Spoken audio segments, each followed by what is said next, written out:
बिहार में एक तरफ कोरोना की मार तो दूसरी तरफ बाढ़ का कहर जारी है। इस दोहरी मार से परेशान सरकार की तरफ से कई कदम उठाए जा रहे हैं, लेकिन विपक्ष लगातार हर मुद्दे पर हमलावर है। चाहे तय वक्त पर चुनाव कराने का मामला हो या फिर प्रधान स्वास्थ्य सचिव को तीसरी बार बदलने का मुद्दा, पक्ष विपक्ष में बहस तेज है। जेडीयू के प्रधान महासचिव केसी त्यागी ने सबसे पहले आरजेडी पर निशाना साधा। त्यागी ने आरजेडी के चुनाव टालने के रुख का कारण पराजय का डर बताया। त्यागी ने कहा, चुनाव कब होगा, कैसे होगा, यह सारा प्रबंध चुनाव आयोग के अंतर्गत आता है। यह जेडीयू और मुख्यमंत्री की इच्छा से तय नहीं होता, लेकिन मुख्य चुनाव आयुक्त सुनील अरोड़ा का खुद का आकलन है कि बिहार में चुनाव स्थगित करने का प्रश्न ही नहीं होता। उन्होंने लगभग 34,000 नए बूथ निर्माण के सुझाव दिए।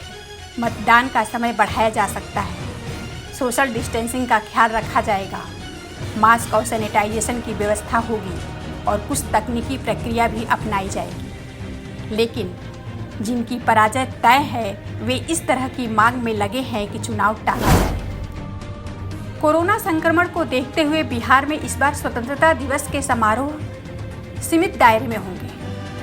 कैबिनेट सचिवालय विभाग ने इसको लेकर सभी विभागों, प्रमंडलों और जिलों को दिशा निर्देश जारी किया है। विभाग ने सभी को कहा है कि सोशल डिस्टेंसिंग का पालन स्वतंत्रता दिवस समारोह के मौके पर किया जाएगा। समारोह में बेहद कम लोगों को शामिल होने की अनुमति दी जाएगी। समारोह में सिर्फ अति विशिष्ट अतिथियों और वरीय पदाधिकारियों को ही आमंत्रित किया जाए। राजकीय समारोह के साथ ही जिलों में होने वाले कार्यक्रम में आम जनता को भाग लेने की अनुमति नहीं होगी। ई कार्ड के जरिए सीमित लोगों को बुलाया जाएगा। स्वतंत्रता सेनानियों और वरिष्ठ नागरिकों को समारोह में नहीं बुलाया जाएगा। झांकियों पर पूरी तरह प्रतिबंध रहेगा। सांस्कृतिक कार्यक्रम भी नहीं होंगे। जवानों और एनसीसी कैडेटों की परेड भी काफ़ी सीमित होगी। जवानों के बीच भी सोशल डिस्टेंसिंग का पालन अनिवार्य होगा। समारोह में आने वाले आगंतुकों को वाहन अन्य तरह की वस्तुओं को सैनिटाइज किया जाएगा और लोगों को थर्मल स्क्रीनिंग होगी। बिहार में बाढ़ग्रस्त इलाकों के हर एक प्रभावित परिवारों को सरकार की ओर से 6-6 हज़ार देने की प्रक्रिया शुरू हो गई है। राहत शिविरों में भी प्रभावितों की सूची बनाई जा रही है। नकदी के साथ ही जिनका घर, कपड़ा और बर्तन का नुकसान हुआ होगा, उन्हें इसी सप्ताह से पैसा मिलने लगेगा।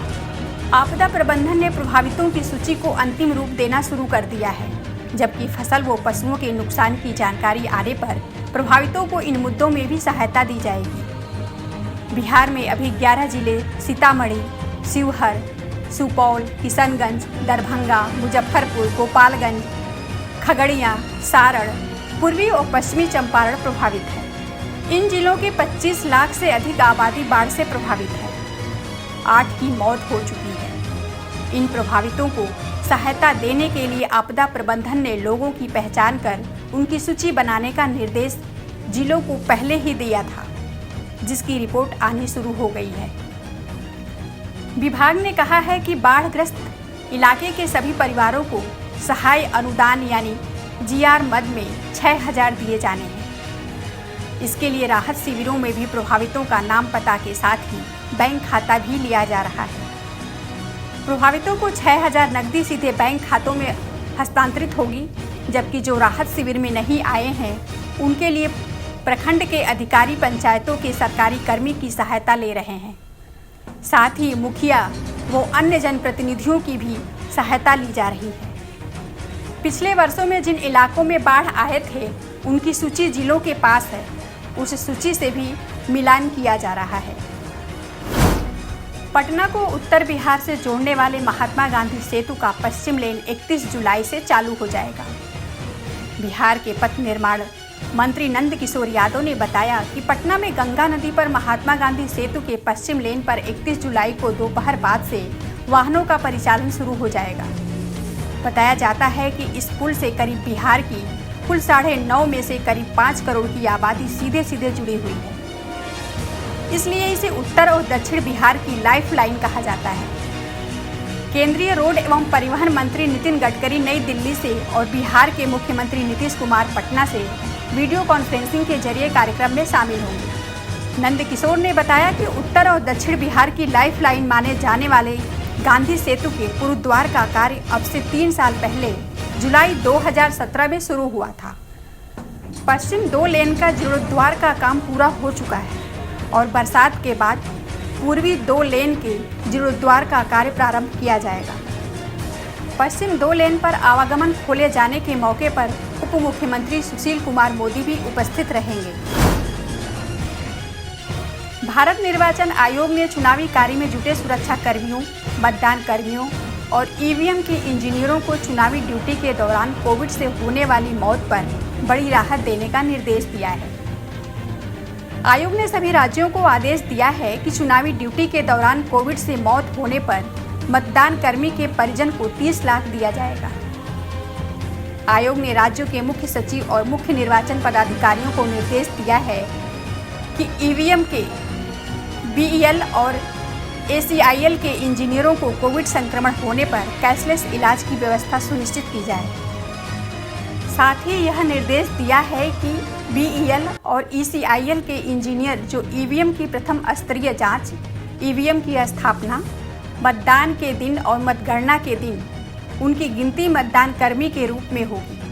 ऐसी स्थिति में उनको कोविड के कारण संक्रमण होता है तो इसका इलाज और मौत होने पर 30 लाख का मुआवजा दिया जाएगा।